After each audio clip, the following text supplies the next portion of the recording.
সিলেট নগরীর যে টিলাগড় শাপলাবাগ ৩ নম্বর রোডের ১ নম্বর বাসা এটি, এবং একেবারে বাসায় তৎক্ষণাৎ আগুন লাগার কারণে একেবারেই বাসাটি জ্বলে পুড়ে ছাই। তো আমরা যদি আপনাদেরকে দেখাই, এই দেখেন একেবারে জ্বলে পুড়ে ছাই, কোনো কিছুই অবশিষ্ট নেই। বিছানা, পালং সহ কোনো কিছুই আর অবশিষ্ট নেই। যারা রয়েছেন সবাইকে আমরা জানাতে চাই, এই মুহূর্তে আমরা সিলেটের টিলাগড়ে এসেছি, এবং টিলাগড় ৩ নম্বর রোড ১ নম্বর বাসা, কোনো কিছু আর অবশিষ্ট নেই। একেবারেই সব কিছু জ্বলে পুড়ে ছাই। বাসার টিন পর্যন্ত একেবারেই পুড়ে গেছে। টিন বিস্ফোরণ হয়ে সেটি একেবারেই এক এক টিন একেবারে উপরে দিয়ে পুড়ে বিভিন্ন জায়গায় পড়ে গেছে, এবং কোনো কিছু অবশিষ্ট নেই। খাট, বেড, বিছানা, পালং, আসবাবপত্র, বাসার ওয়াল, কারেন্টের, বিদ্যুতের লাইন, কোনো কিছুই আর অবশিষ্ট নেই। যারা রয়েছে সবাইকে আমরা জানাতে চাই যে সিলেটের আসলে হঠাৎ করে এরকম একটি ঘটনার জন্য কোনো অবস্থাতেই পরিবার কিন্তু প্রস্তুতি ছিলেন না, এবং একেবারেই সবকিছু হারিয়ে নিঃস্ব এই পরিবারের যারা আছেন সকলেই।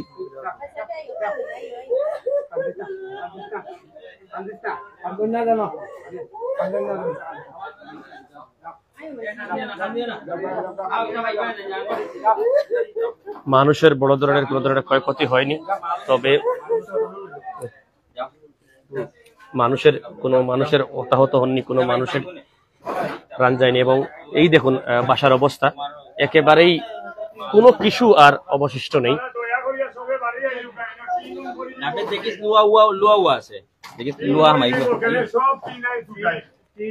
আমরা একটু সামনে যাচ্ছি, এবং আসলে এই খবরটি প্রায় বিকেল 5:30টার দিকে ঘটে, এবং বেশ সামাজিক যোগাযোগ মাধ্যমে এবং আমরা অনলাইনে দেখতে পাই। ফায়ার সার্ভিস যে আছে এটা তো পড়ে গেছে অনেক শহরের ভিতরে, আর শহর থেকে বাড়তে হইলে তো মানে দরকার আছে এইসব এলাকায় মনে হয় ফায়ার সার্ভিস এইখানে টাকা দরকার আছে।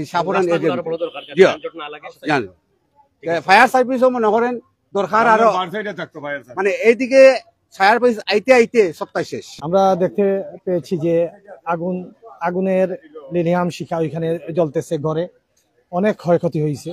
এরপর স্থানীয় যারা আছেন আরো স্থানীয় সবাই মিলে আগুন নিবারণের চেষ্টা করছে। এরপর ফায়ার সার্ভিস আসছে, এই আর কি আমি দেখেছি।